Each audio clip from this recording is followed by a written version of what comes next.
ये कहानी किसी किताब की नहीं, ये उस दुनिया की है जहां मुस्कान के पीछे इरादे छिपे होते हैं और दोस्ती के नाम पर खेल खेले जाते हैं। तुमने कभी महसूस किया है कि तुम मेहनत करते रहते हो, लेकिन कोई और बिना कुछ किए आगे निकल जाता है, और सबसे अजीब बात, वो तुम्हें ही मुस्कुराकर धन्यवाद भी देता है। शुरुआत होती है एक ऐसे लड़के से जो ऑफिस में नया था। नाम उसका अर्जुन था। सीधा, मेहनती और सबसे बड़ी गलती हर किसी पर भरोसा करने वाला। पहले दिन उसने सोचा था कि यहां सब प्रोफेशनल होंगे, सब फेयर प्ले करेंगे, लेकिन उसे नहीं पता था कि असली खेल तो मुस्कान के पीछे खेला जाता है। पहले हफ्ते में ही उसे महसूस होने लगा कि कुछ लोग बिना ज्यादा काम किए भी मैनेजर के करीब हैं, और कुछ लोग जो दिन रात काम करते हैं वो बस नजरअंदाज किए जाते हैं। लेकिन असली सच अभी बाकी था। एक दिन ऑफिस में एक बड़ा प्रोजेक्ट आया। हर किसी की नजर उस पर थी, क्योंकि वही प्रोजेक्ट तय करने वाला था कि आगे कौन ऊपर जाएगा और कौन नीचे। अर्जुन ने पूरी रात काम किया, डेटा, रिपोर्ट, प्रेजेंटेशन, सब कुछ परफेक्ट बनाया। उसे पूरा भरोसा था कि इस बार उसकी मेहनत दिखेगी। लेकिन अगली सुबह कुछ अजीब हुआ। उसका सीनियर रोहित, जो हमेशा मीटिंग में चुप रहता था, अचानक से बहुत कॉन्फिडेंट लग रहा था, जैसे उसे सब पहले से पता हो। मीटिंग शुरू हुई और वही हुआ जो अर्जुन ने सोचा भी नहीं था। रोहित ने वही प्रेजेंटेशन दिखाया, वही डेटा, वही स्लाइड्स, बस नाम अलग था। अर्जुन के अंदर जैसे कुछ टूट गया। वो कुछ बोल भी नहीं पाया, क्योंकि सबकी नजरें रोहित पर थीं और मैनेजर उसे शाबाशी दे रहा था। लेकिन और बड़ा झटका अभी बाकी था। मीटिंग खत्म होने के बाद रोहित उसके पास आया और मुस्कुराकर बोला, अच्छा काम किया तूने, मैंने बस थोड़ा रिफाइन कर दिया। ये लाइन सुनकर अर्जुन को लगा जैसे किसी ने उसके दिमाग में आग लगा दी हो। उस रात वो घर गया, सो नहीं पाया। उसके दिमाग में सिर्फ एक सवाल घूम रहा था, मैं गलत कहां था? लेकिन असली जवाब उसे अभी नहीं मिला था। कुछ दिन बीते और अर्जुन ने नोटिस करना शुरू किया, जो लोग कम बोलते थे वो सबसे ज्यादा कंट्रोल में थे, जो ज्यादा ऑनेस्ट थे वो सबसे ज्यादा इस्तेमाल हो रहे थे, और जो लोग हर बात पर सहमत हो जाते थे वो धीरे धीरे इनविजिबल बन चुके थे। लेकिन असली खेल यहां शुरू हुआ। एक दिन उसने देखा कि रोहित कभी डायरेक्ट काम नहीं करता था। वो बस लोगों से बात करता था, उनकी वीकनेस समझता था और फिर सही जगह पर सही आइडिया डाल देता था। और सबसे शॉकिंग बात, वो कभी खुद को सामने नहीं लाता था। क्रेडिट हमेशा किसी और को देता था, लेकिन कंट्रोल हमेशा उसका रहता था। अर्जुन को पहली बार समझ आया कि यहाँ पावर मेहनत से नहीं, परसेप्शन से चलती है। यही पावर का असली नियम है, परसेप्शन मैटर्स। लेकिन कहानी यहीं खत्म नहीं हुई। अब अर्जुन बदलने लगा था। धीरे धीरे वो ऑब्जर्व करने लगा, सुनने लगा और सबसे जरूरी कम बोलने लगा। लेकिन अंदर ही अंदर एक तूफान चल रहा था, क्योंकि अब वो समझ चुका था कि दुनिया दो तरह के लोगों से नहीं चलती, अच्छे और बुरे से नहीं, बल्कि दिखने वालों और देखने वालों से चलती है। और जो दिखा सकता है वही असली कंट्रोल में होता है। एक दिन ऑफिस में एक और ट्विस्ट आया। रोहित पर गलती का शक गया। एक क्लाइंट कंप्लेंट आई थी और सबको लगा कि अब उसकी डाउनफॉल तय है। अर्जुन को लगा शायद अब सच सामने आएगा, लेकिन असली शॉक तब लगा। रोहित ने खुद को बचाने के लिए सारी ब्लेम एक जूनियर पर डाल दी और कुछ ऐसा कहा कि मैनेजर भी कंफ्यूज हो गया और उस जूनियर को बिना सवाल के वार्निंग मिल गई। अर्जुन फ्रोजन था। उसे पहली बार समझ आया कि यहाँ सच मायने नहीं रखता, जो बिलीवेबल होता है वही सच बन जाता है। लेकिन और बड़ा ट्विस्ट अभी बाकी था। उस रात रोहित ने अर्जुन को बुलाया। कमरा शांत था, बस लैपटॉप की लाइट जल रही थी। रोहित ने धीरे से कहा, तुम स्मार्ट हो अर्जुन, लेकिन तुम अभी भी खेल के बाहर हो। अर्जुन ने पूछा, कौन सा खेल? रोहित मुस्कुराया, वही जिसमें लोग मेहनत नहीं परसेप्शन बनाते हैं। और फिर उसने एक लाइन कही जो अर्जुन के दिमाग में बैठ गई, यहाँ लोग सच नहीं देखते, लोग वही देखते हैं जो उन्हें दिखाया जाता है। उस रात अर्जुन पहली बार डर गया था, क्योंकि उसे समझ आ चुका था कि ये दुनिया सिंपल नहीं है। लेकिन असली बदलाव अभी बाकी था। वो घर गया और उसने अपने आप से एक प्रॉमिस किया, अब वो सिर्फ मेहनत नहीं करेगा, अब वो समझेगा कि खेल चलता कैसे है।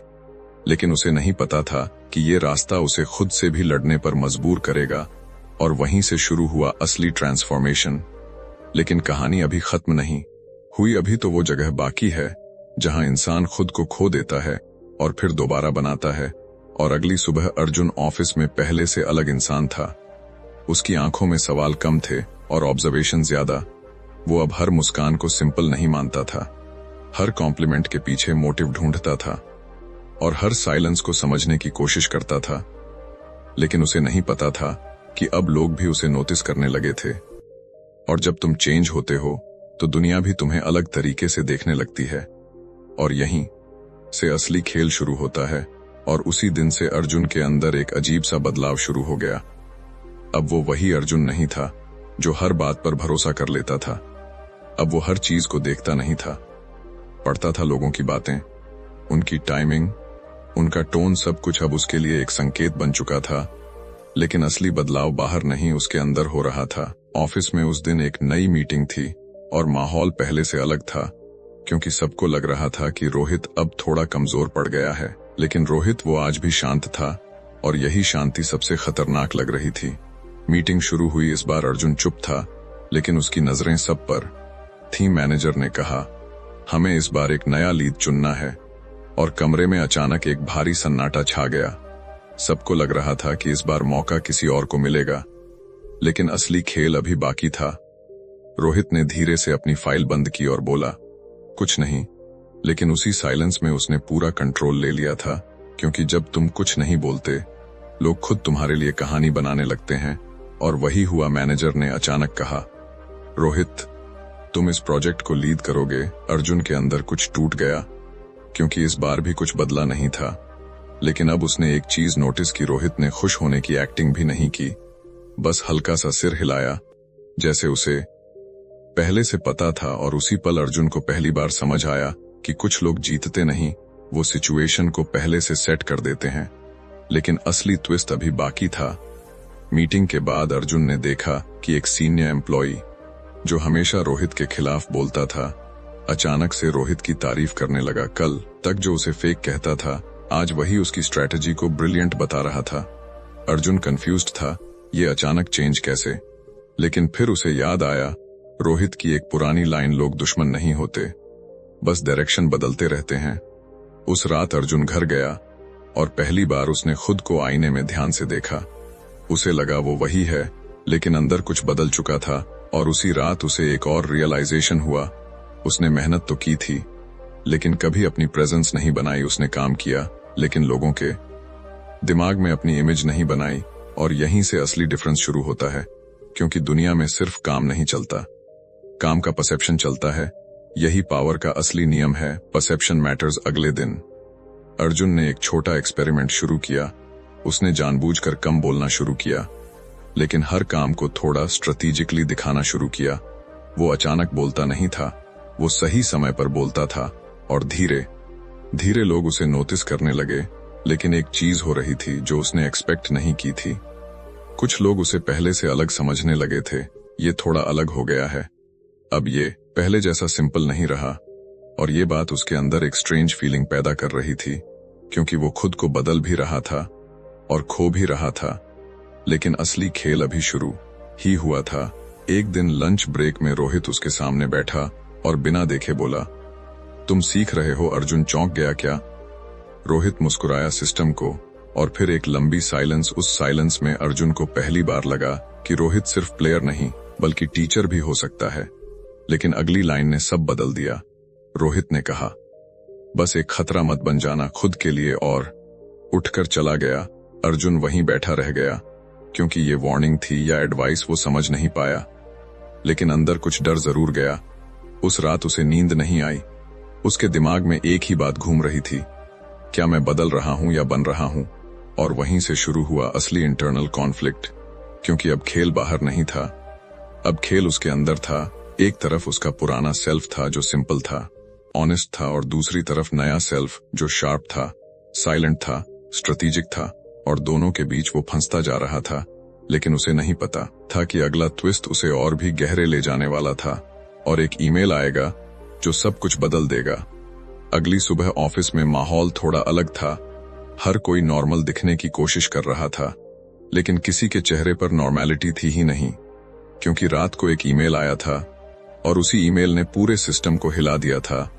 किसी अनोनिमस सोर्स से एक रिपोर्ट भेजी गई थी जिसमें पिछले प्रोजेक्ट्स की कुछ इरेग्युलरिटीज का जिक्र था, और सबसे चौंकाने वाली बात, उस रिपोर्ट में रोहित का नाम इनडायरेक्टली हाईलाइट हो रहा था। लेकिन असली शॉक ये नहीं था। शॉक ये था कि उस ईमेल में एक लाइन और इस सिस्टम को सबसे अच्छे से समझने वाला एक और एम्प्लॉय भी है। कोई नाम नहीं था, बस एक इशारा था, और उस इशारे ने पूरे ऑफिस में पैरानोया फैला दिया था। हर कोई एक दूसरे को शक की नजर से देखने लगा। लेकिन अर्जुन के दिमाग में कुछ और चल रहा था। उसे लग रहा था ये खेल सिर्फ रोहित का नहीं हो सकता, क्योंकि इतनी परफेक्ट टाइमिंग कोइंसिडेंस नहीं होती। लेकिन असली ट्विस्ट अभी बाकी था। मीटिंग बुलाई गई, और इस बार रोहित भी थोड़ा अलग दिख रहा था, ना ज्यादा कॉन्फिडेंट ना कमजोर, बस अलर्ट। मैनेजर ने ईमेल की बात सामने रखी, और जैसे ही डिस्कशन शुरू हुआ कमरा भारी हो गया। कौन है ये अनोनिमस सेंडर? क्या ये इंटरनल सबताज है या कोई पर्सनल रिवेंज? हर सवाल हवा में लटक रहा था, लेकिन जवाब किसी के पास नहीं था। और तभी रोहित ने पहली बार बोलना शुरू किया, धीरे, शांत और बहुत केयरफुली। अगर कोई मुझे टारगेट करना चाहता है तो उसे सिस्टम समझना होगा। और उसी लाइन में उसने खुद को विक्टिम और एक्सपर्ट दोनों बना दिया। अर्जुन ने यह पहली बार इतने करीब से देखा था कि कैसे एक ही सेंटेंस में इंसान अपनी इमेज बदल सकता है। लेकिन असली झटका अभी बाकी था। मीटिंग के बीच में एचआर ने एक और डॉक्यूमेंट निकाला और कहा, इस ईमेल के 100 ट्रेस में एक इंटरनल एक्सेस मिला है। पूरा रूम फ्रीज हो गया। इंटरनल एक्सेस मतलब ये कोई आउटसाइडर नहीं था, कोई अंदर का ही था। और उसी पल सबकी नजरें धीरे धीरे बिना बोले सब पर घूमने लगीं। अर्जुन के हाथ ठंडे हो गए, क्योंकि अब ये सिर्फ गॉसिप नहीं था, अब ये सर्वाइवल गेम था। लेकिन फिर वही हुआ जो किसी ने एक्सपेक्ट नहीं किया था। मैनेजर ने अचानक कहा, अर्जुन तुम उस रात लेट ऑफिस में थे ना? एक सेकंड, बस एक सेकंड में पूरा कमरा बदल गया। अर्जुन का नाम उसने कुछ कहा ही नहीं था, लेकिन अब वो सेंटर में था, और उसे समझ नहीं आया कि ये सवाल अचानक उससे क्यों पूछा गया। उसके दिमाग में बस एक ही बात घूमी, क्या मैं फंसाया जा रहा हूं या मैं पहले से फंस चुका हूं? लेकिन असली ट्विस्ट अभी बाकी था। रोहित ने उसकी तरफ देखा, पहली बार बिना मुस्कुराए, और बहुत हल्के से कहा, तुमने उस रात सिस्टम लॉग्स एक्सेस किए थे ना? ये लाइन नहीं थी, ये एक ट्रिगर था। अर्जुन के अंदर सब कुछ रुक गया, क्योंकि उसने उस रात सच में सिस्टम ओपन किया था, लेकिन सिर्फ रिपोर्ट देखने के लिए। लेकिन अब वही चीज उसके खिलाफ इस्तेमाल हो रही, और उसे समझ आया, यहां गलती करना खतरनाक नहीं है, यहां दिखना खतरनाक है। यही पावर का असली नियम है। Perception matters. मीटिंग खत्म हो गई, लेकिन असली खेल शुरू हो गया था। अर्जुन को नोटिस कर लिया गया, और अब वो सेफ नहीं था। हर कोई उससे नॉर्मल बात कर रहा था, लेकिन हर कोई उसे स्कैन भी कर रहा था। हर स्माइल के पीछे सस्पिशन था, हर साइलेंस के पीछे कैलकुलेशन था। और सबसे डरावनी बात, रोहित अब उससे दूर नहीं था, बल्कि उसके बहुत करीब था, जैसे वो उसे गिरते हुए देख रहा हो, या शायद उसे गिरा रहा हो। उस रात अर्जुन घर नहीं गया, सीधे वो ऑफिस की बिल्डिंग के बाहर बैठा रहा। लाइट्स धीरे धीरे बंद हो रही थीं, और उसके दिमाग में बस एक ही आवाज थी, तुम फंसाए गए हो। लेकिन सवाल ये था, किसने और क्यों? और तभी उसे पहली बार समझ आया, शायद ये लड़ाई रोहित बनाम अर्जुन की थी ही नहीं, ये लड़ाई थी कंट्रोल बनाम कंफ्यूजन की। और कंफ्यूजन हमेशा सबसे पहले जीतता है। लेकिन अभी कहानी खत्म नहीं हुई थी, क्योंकि अगले दिन एक और ईमेल आने वाला था, और इस बार नाम सिर्फ अर्जुन का नहीं होगा, बल्कि किसी ऐसे का होगा जिस पर किसी को शक भी नहीं था। अगली सुबह ऑफिस का माहौल पहले जैसा नहीं था। लोग वही थे, चेहरों पर वही मुस्कान थी, लेकिन आंखों में अब भरोसा नहीं था। हर कोई एक दूसरे को देख तो रहा था, लेकिन समझ नहीं रहा था। और इसी बीच एक और ईमेल आया, लेकिन इस बार वो सिर्फ एनोनिमस रिपोर्ट नहीं था। इस बार उसमें एक अटैचमेंट था, और उस अटैचमेंट ने पूरे ऑफिस को हिला दिया। Internal chat logs. स्क्रीन पर एक एक करके मैसेजेस खुल रहे थे। किसी ने किसी के खिलाफ बात की थी, किसी ने किसी को ब्लेम किया था, किसी ने किसी का करियर क्वाइटली सबताज करने की कोशिश की थी। लेकिन असली शॉक तब लगा जब एक चैट में अर्जुन का नाम सामने आया। Arjun seems to honest, keep an eye on him. बस एक लाइन, लेकिन उसने अर्जुन के पूरे इमेज को बदल दिया। अर्जुन स्टन्ड था। मैंने ऐसा कभी कहा ही नहीं, लेकिन स्क्रीन पर लिखा था टाइम स्टैम्प के साथ। और अब सवाल ये नहीं था कि सच क्या है, सवाल ये था कि लोग क्या मानेंगे। यही पावर का असली नियम है। परसेप्शन मैटर्स कमरे में सन्नाटा था। कोई कुछ नहीं बोल रहा था, लेकिन हर कोई सोच रहा था, अगर अर्जुन नहीं तो फिर कौन। और वहीं से शुरुआत हुई असली ब्रेकडाउन की। लोग धीरे धीरे साइड चुनने लगे। कुछ लोग अर्जुन से डिस्टेंस बनाने लगे, कुछ लोग अचानक उसके खिलाफ सॉफ्ट स्टेटमेंट्स देने लगे, और कुछ लोग बस चुप हो गए, क्योंकि चुप रहना अब सबसे सेफ ऑप्शन था। लेकिन अर्जुन के अंदर कुछ टूट रहा था। वो समझ नहीं पा रहा था कि वो लड़ किससे रहा है, सिस्टम से, रोहित से, या खुद अपने नाम से। और तभी रोहित फिर सामने आया, इस बार अकेले नहीं, 2 सीनियर मैनेजर्स के साथ। और पहली बार उसके टोन में सॉफ्टनेस थी। अर्जुन, तुम स्मार्ट हो, लेकिन शायद तुम गलत समय पर गलत जगह थे। ये लाइन सुनकर अर्जुन को लगा जैसे उसे धीरे धीरे बाहर निकाला जा रहा है, बिना नॉइज के, बिना फाइट के, बस साइलेंटली इरेज किया जा रहा था। लेकिन असली ट्विस्ट अभी बाकी था। उस रात अर्जुन को एक अननोन नंबर से कॉल आया। वो हेजिटेंट था, लेकिन उसने उठा लिया, और दूसरी तरफ आवाज आई, धीमी, फैमिलियर, तुम सोच रहे हो ये सब कौन कर रहा है। अर्जुन फ्रीज हो गया। ये रोहित था, लेकिन उसकी आवाज अलग थी, जैसे वो किसी और जगह से बोल रहा हो। तुम अभी भी समझ नहीं पाए, अर्जुन, यहां कोई विलन नहीं होता। अर्जुन ने कहा, तो फिर ये सब क्या है। कुछ सेकंड साइलेंस रहा, फिर रोहित बोला, ये सिस्टम है, और सिस्टम में कोई दुश्मन नहीं होता, सिर्फ पोजीशंस होती हैं। अर्जुन के हाथ कांप रहे थे। तो तुमने ये सब नहीं किया? हल्की हंसी आई। नहीं, मैंने बस देखा और थोड़ा सा शेप दिया, और उसी लाइन के साथ कॉल कट हो गया। अर्जुन वहीं बैठा रह गया। अब कंफ्यूजन और बढ़ गया था। अगर रोहित नहीं तो फिर कौन, और क्यों? अगले दिन ऑफिस में एक इमरजेंसी मीटिंग बुलाई गई। इस बार एटमॉस्फेयर और भारी था, क्योंकि एक और चीज सामने आई थी। सिस्टम लॉग्स में एक हिडन फिर मैसेज आया, तुमने फाइल देख ली है ना? अर्जुन ने रिप्लाई किया, ये सब क्या है? कुछ सेकंड्स बाद रिप्लाई आया, तुम अभी भी सोच रहे हो कि ये किसी इंसान का खेल है? अर्जुन के हाथ कांप रहे थे। तो फिर क्या है ये? और जवाब आया, ये सिस्टम का मेमोरी लेयर है, जहां लोग भूल जाते हैं, लेकिन रिकॉर्ड्स नहीं। अर्जुन ने पूछा, और तुम इसमें कहां हो? कुछ देर साइलेंस, फिर मैसेज आया, मैं भी रिकॉर्डेड हूं, और तुम भी। उस रात अर्जुन को नींद नहीं आई। हर चीज बदल चुकी थी। अब उसे समझ नहीं आ रहा था कि वो खुद डिसीजन ले रहा है, या कोई और उसके डिसीजंस को ऑलरेडी रिकॉर्ड कर चुका। अगली सुबह उसने एक रिस्की डिसीजन लिया। वो फिर से सिस्टम एक्सेस करने की कोशिश करेगा, लेकिन अनोनिमस मोड में, बस एक बार, सिर्फ ये देखने के लिए कि सिसव्यू क्या है। वो जैसे ही लॉगिन करने लगा, स्क्रीन पर एरर नहीं आया, बल्कि एक मैसेज आया, वेलकम बैक। अर्जुन स्टन्ड हो गया। मैंने लॉगिन ही नहीं किया। और उसी पल स्क्रीन पर कर्सर मूव हुआ अपने आप, और टाइप हुआ, why you never left. Arjun पीछे हट गया। दिल तेज धड़क रहा था, और तभी स्क्रीन पर एक फोल्डर खुला जिसका नाम था अर्जुन ऑब्जर्व्ड। उसके अंदर उसकी अपनी चैट्स, उसकी ईमेल्स, उसकी ड्राफ्ट्स, उसकी डिलीटेड फाइल्स, सब कुछ। लेकिन सबसे बड़ा शॉक, हर फाइल के साथ टाइम स्टैम्प नहीं था कि उसने कब किया, बल्कि था कि उसे कब ऑब्जर्व किया गया। और हर ऑब्जर्वेशन के साथ नोट था, reaction logged, emotion spike detected, trust shift recorded. Arjun टूटने लगा। अब उसे समझ आ गया था, ये सिर्फ ऑफिस पॉलिटिक्स नहीं था, ये बिहेवियर मैपिंग थी। लेकिन असली ट्विस्ट अभी बाकी था।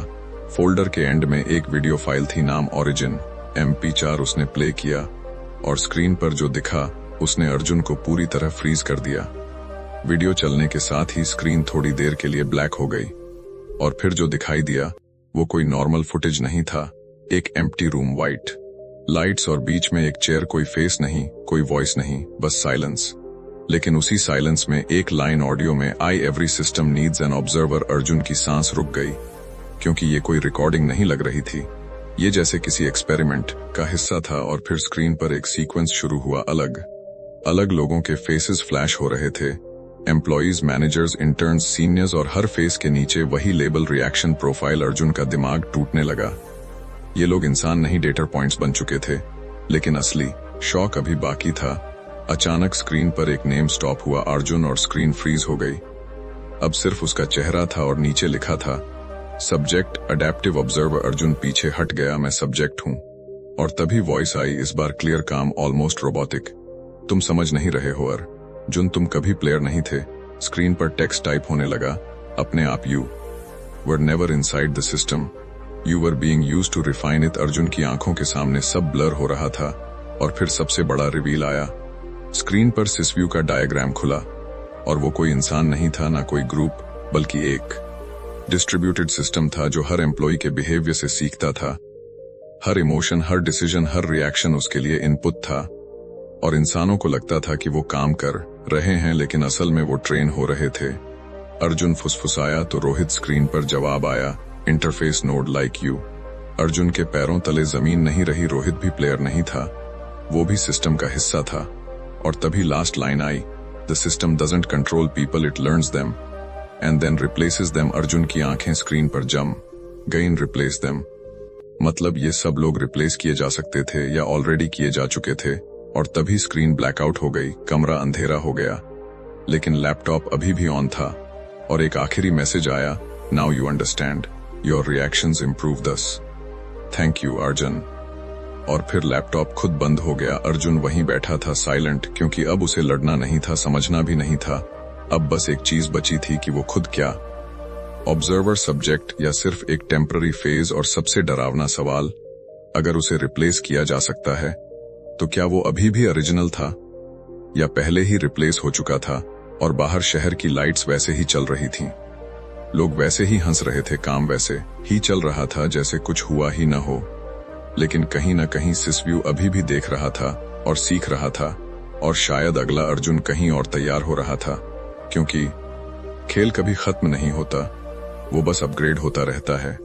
अगर तुम्हें ये द 48 लॉज ऑफ पावर वाली स्टोरी टेलिंग पसंद आई हो तो इस तरह की और भी डार्क साइकोलॉजिकल ब्रेकडाउन्स के लिए चैनल को अभी सब्सक्राइब कर लो, लाइक जरूर करो अगर तुम्हें ये मैनिपुलेशन, पावर डायनामिक्स और माइंड गेम वाली स्टोरी टेलिंग पसंद आई, और कमेंट में बताओ कि किस पार्ट ने सबसे ज्यादा शॉक किया। और अगर तुम सच में पावर, स्ट्रैटेजी और ह्यूमन बिहेवियर को डीप लेवल पर समझना चाहते हो तो रॉबर्ट ग्रीन की द 48 लॉज ऑफ पावर को एक बार पढ़ना जरूर, क्योंकि यहाँ जो कहानी में दिखाया गया उसका असली साइकोलॉजी वर्जन उसी किताब में छिपा है। बेल आइकॉन दबा दो ताकि अगला माइंड ब्लोइंग पार्ट मिस न हो। लेकिन याद रखना, पावर सिर्फ दूसरों को कंट्रोल करने में नहीं, खुद को समझने में भी होती है।